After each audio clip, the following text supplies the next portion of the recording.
에레미야 31장 12절 말씀에 그들이 와서 시온의 높은 곳에서 찬송하며 여호와의 복 곧 곡식과 새 포도주와 기름과 어린 양의 떼와 소의 떼를 얻고 크게 기뻐하리라.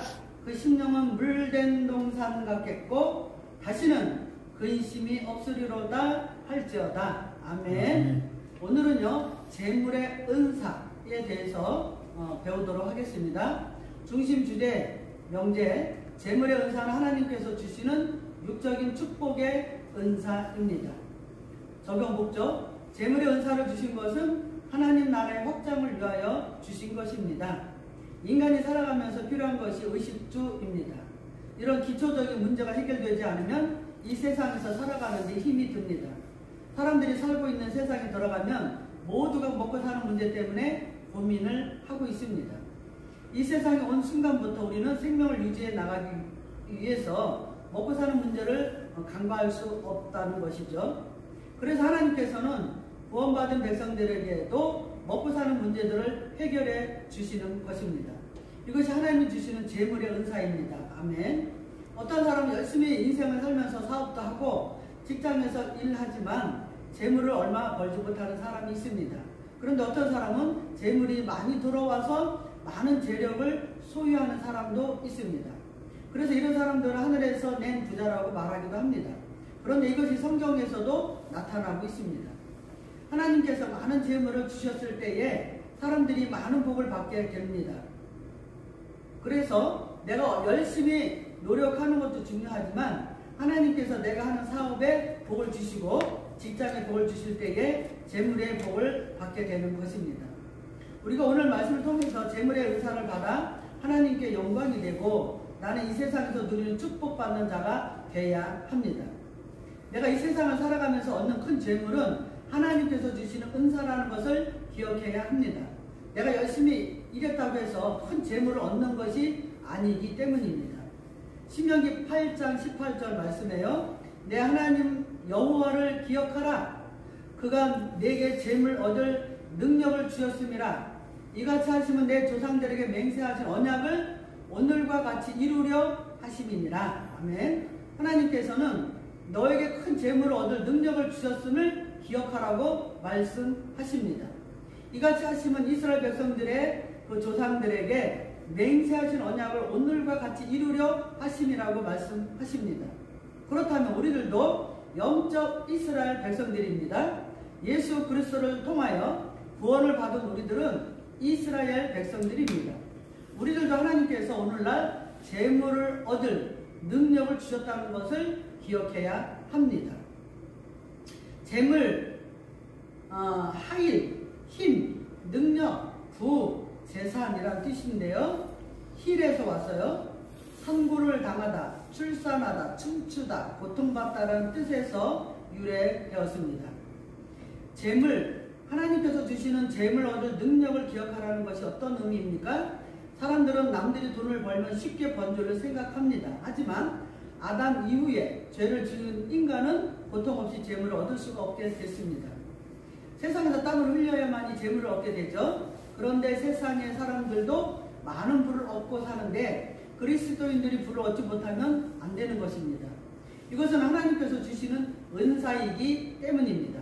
아멘. 그렇다면 우리가 재물을 얻었다는 것은 어떤 의미입니까? 산모가 아이를 뱃속에서 품고 있다가 때가 되매 진통을 하게 됩니다. 아이가 이 세상에 태어나려고 합니다. 그때는 산모가 너무나 힘들고 어렵습니다. 고통이 찾아와서 참을 수가 없습니다.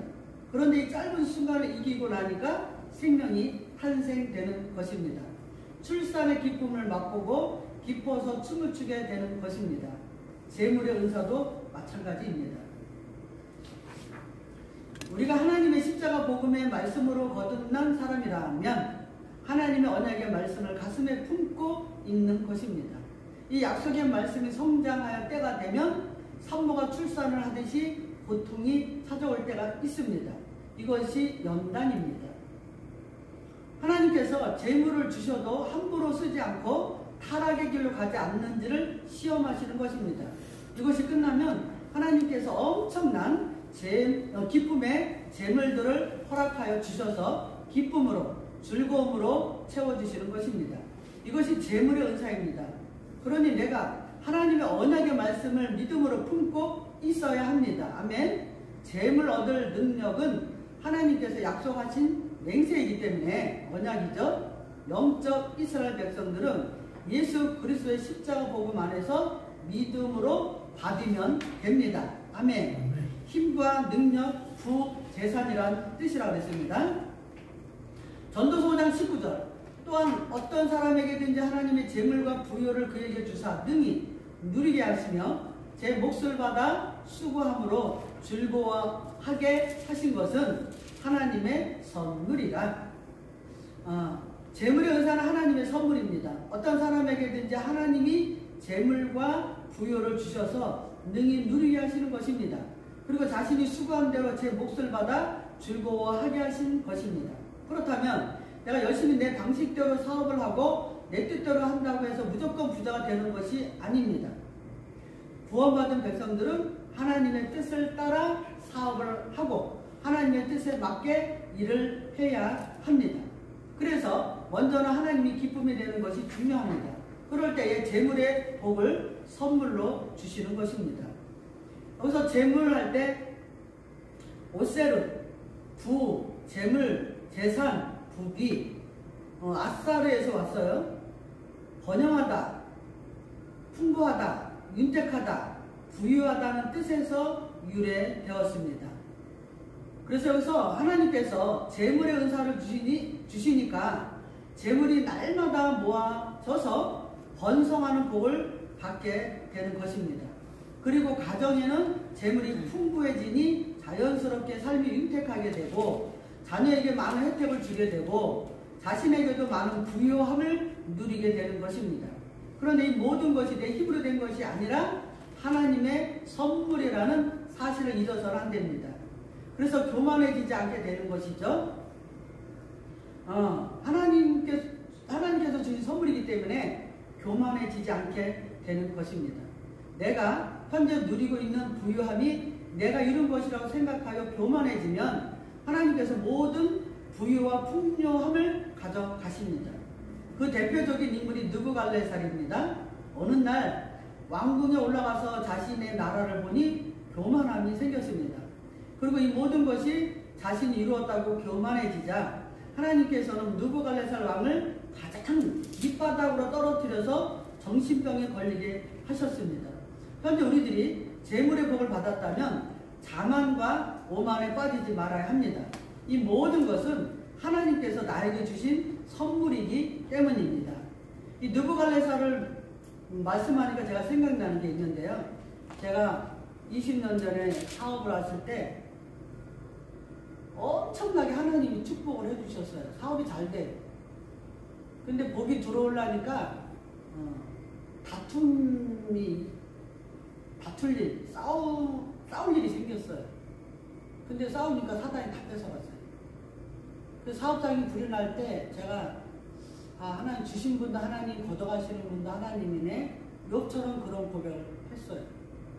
그래서 하나님이 복을 주실 때 사단이 역사할 때 싸우게 만들어요. 분열, 다툼 이런 거를 갖다줘요, 사단이. 근데 그때 내가 온유와 겸손함으로 나를 어떻게 낮춰야 돼. 나를 쳐서 복종해야 돼. 그래서 하나님 앞에 자꾸 말씀으로 나를 쳐서 복종을 하고 이제 느부갈네살처럼 교만해지지 않게. 막 사업이 잘 되면 나도 모르게 교만해지잖아요. 교만하게 딱 올라온다고 알아요. 자기가 알아. 그래서 한순간에 하나님이 걷어가시는 그런 경험이 제가 있어요. 그러니까 하나님이 주신 선물이에요. 자, 부요를 할 때 네케스, 재산, 부, 재물이란 뜻인데요. 나카스에서 왔어요. 모으다, 쌓는다는 뜻에서 유래되었습니다. 자, 우리들은 착각하는 경우가 있습니다. 세상 사람들처럼 내가 열심히 모으면 이 재물이 모여지는 줄 알고 있어요. 나의 능력으로 보유하게 된다고 생각합니다. 하지만 그렇지 않습니다. 하나님께서 모으는 은혜를 주시고 재물이 빠져나가게 나가지 않게 해주실 때에 가능하다는 것을 깨달아야 합니다. 부유함이 내 가정에, 내 사업에 넘치고 있다는 것은 하나님께서 내 재산을 지키고 있다는 증거입니다. 그래서 내가 물질을 모을 수 있는 능력도 주시고 빚에서 해방할 수 있는 은혜도 주시는 것입니다. 아멘. 물질을 무조건 모은다고 모아지는 것이 아니라 전략을 세워서 모아야 합니다. 그렇게 하려면 하나님의 지혜가 필요합니다. 요셉이 생각이 나죠. 이런 지혜를 하나님께서 주시고 또한 물질이 밖으로 새어나가지 않도록 지켜주십니다. 그렇기 때문에 재물이 축적되고 부유함이 넘치게 되는 것입니다. 그렇다면 우리들은 세상의 사람들과 다른 재물의 사고를 가지고 있어야 합니다. 세상 사람들은 무조건 열심히 하면서 불법적인 방법으로 재물을 얻으려고 합니다. 그런데 그리스도인들이 이런 방법을 가지고 재물을 축적하려고 하면 하나님께서는 인정하시지 않습니다. 그리스도인들은 철저하게 하나님께서 선물로 주신다는 개념을 가져야 합니다. 선물은 주는 자의 권한입니다. 그러니까 먼저는 하나님께 기쁨이 되는 자가 돼야 합니다. 또한 하나님의 뜻대로 살아가려고 노력해야 합니다. 그때 재물의 은사는 자연스럽게 따라오는 것입니다. 물질이 나를 따라와야죠. 내가 물질을 따라가면은 물질이 도망가요. 이제 우리가 그리스도 안에서 복음의 말씀을 따라갈 때에 재물의 은사도 하나님께서 선물로 허락해 주시는 것입니다. 그렇다면 우리들은 하나님께서 주신 선물을 감사함으로 받아서 즐겁게 누리면서 나누면 됩니다. 성경 속에서 아멘.